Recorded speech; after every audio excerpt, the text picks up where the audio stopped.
Details of former President Jacob Zuma's alleged role in the setting up and day-to-day running of the now defunct news channel ANN7 were revealed yesterday. Rajesh Sundaram, a former editor of the Gupta-owned station, testified before the State Capture Commission of Inquiry.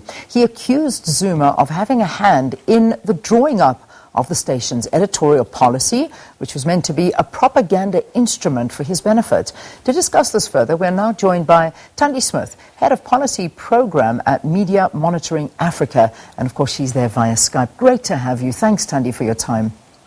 Hi, thanks for having me.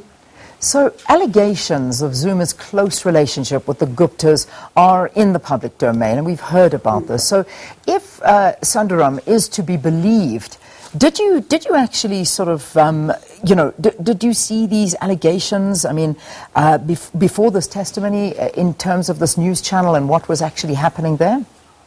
Well, we did know that there were problems with ANN7.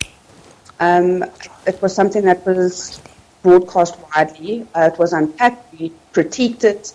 There was also controversy around multi-choice, cancelling the contract between themselves and ANN7.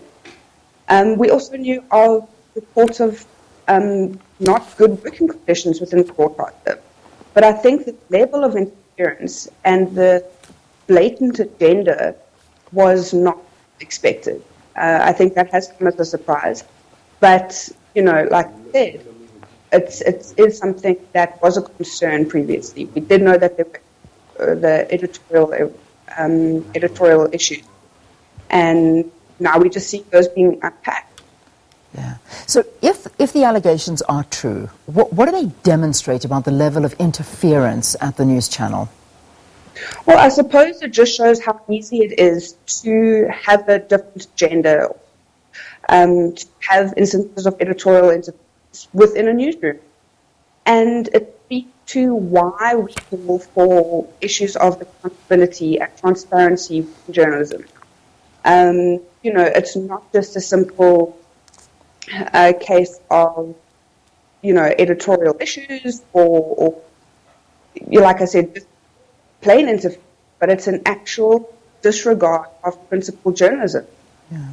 And it goes against any kind of quality or call for, what constitutes good quality media in the country. And it's absolutely dangerous, the credible media that we do need. When something like this happens, it contributes to the declining trust that audience already have in media. Yeah, it certainly is worrying. And I remember at the time, Media Monitoring Africa's William Bird was actually saying that ANN7 failed multiple times to adhere to standard journalistic principles, the principles you're talking to. After Sundaram's testimony, how much of this observation bears truth?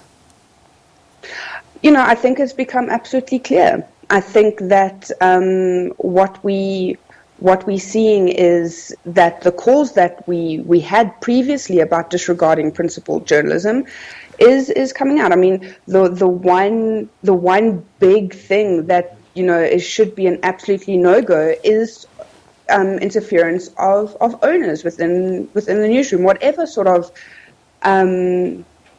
affiliation they have. When it comes to government or the president, that pushes that up to a completely different level, because then you're talking about a propaganda arm of the state. Yeah.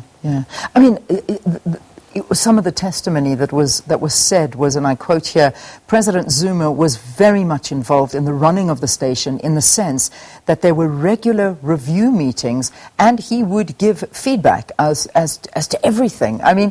Where does the number one citizen in the country get involved in things like the running of a media station, of a television station? This surely is something that, this destroys all journalistic principles that exist in any media organization. Well, what's I suppose disheartening and also disappointing is that we saw the previous administration also interfering in SABC operations.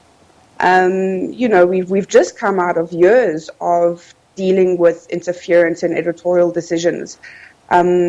coming from both minister and then Tlhari Motsoeneng, COO. So I don't think that this is, a completely isolated, unique situation. I think that all the revelations that we're seeing coming out of the state capture inquiry speaks to the kind of hold that this administration had over public entities. And what's really, rather upsetting is that certain media institutions succumb to that as well. I hope that, we unpack the issues that happen at ANN7, and it's a learning curve for other media institutions as what not to do, It could also sort of, be a little bit worrying in terms of Sundaram's agenda, because, a lot of this has been written out in a book of his, but he fingered Zuma before in his book, which was published last year, where he made the same allegations. How credible do you think his testimony actually is? Well, I mean, that's difficult. I suppose the positive and negative thing about not having ANN7 around anymore is that it's difficult to hold those accountable as well. I think because during its when it was broadcasting, we did see issues of interference coming out in content, and other allegations around state interference and it being a Gupta broadcaster. I don't think it's the only testament and allegation around these issues at ANN7.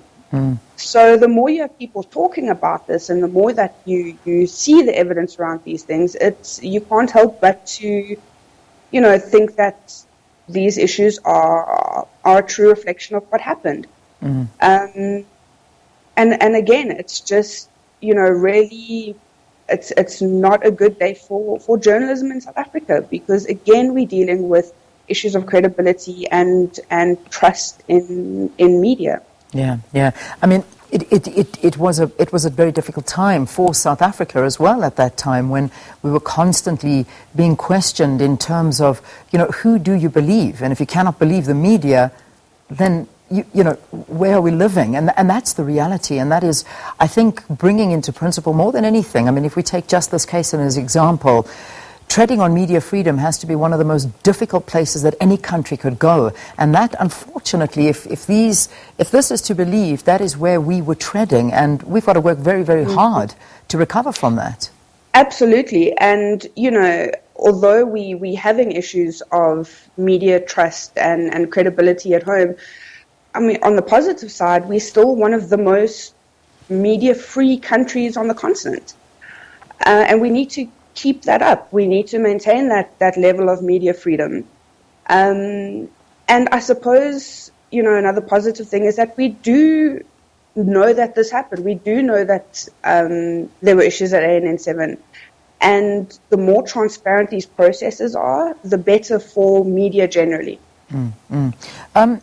If we also look at more to this, because there's also been talk about journalists who say that they were ill-treated and they were forced to follow instructions from the Gupta family given by Zuma.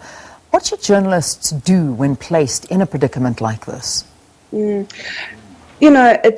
It's also really difficult to hear. And at the time, we also knew of reports of difficult working conditions and issues of harassment. And unfortunately, although we're dealing with quite a different sort of broadcaster in terms of ownership and interference, those kinds of practices are not necessarily unique to something like ANN7. I think issues of journalist harassment, happen across the board. And that's why we do have institutions like SANEF, South African National Editors Forum, that journalists can approach in these instances, but it is a difficult working environment. In broadcasters or newsrooms should have internal mechanisms to deal with these issues, policies, etc. But it's something that then also thrives under a lawless environment, as we see with the allegations around ANN7. Yeah, one of the things that really sort of got me was when they were talking, and yesterday he was talking to the fact of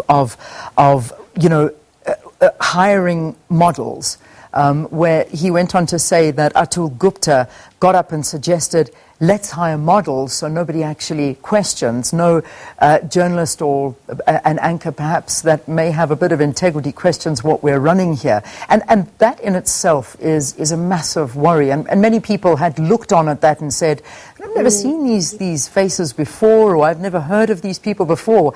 And then you realize that they were actually hired from modeling agencies to just read off of a script. And, as an anchor or a journalist, you know that the one thing you do is you don't just sit reading what is given to you, you question what is given to you. And that's something that completely disappeared. And that's exactly why there were issues around quality of their journalism. And, it happened time and time again where people called them out on it.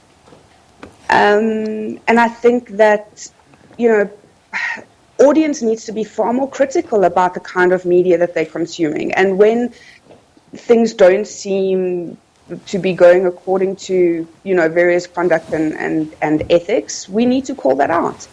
Yeah. It's really disappointing that these allegations are coming out. And it's just an opportunity for media to implement codes and make sure that they are following their own ethical principles.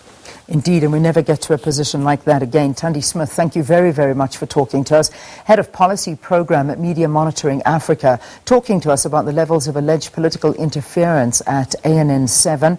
That testimony does continue today before the state capture inquiry, which resumes this morning. But that's in our news bulletin, and Sakina's got all of our details.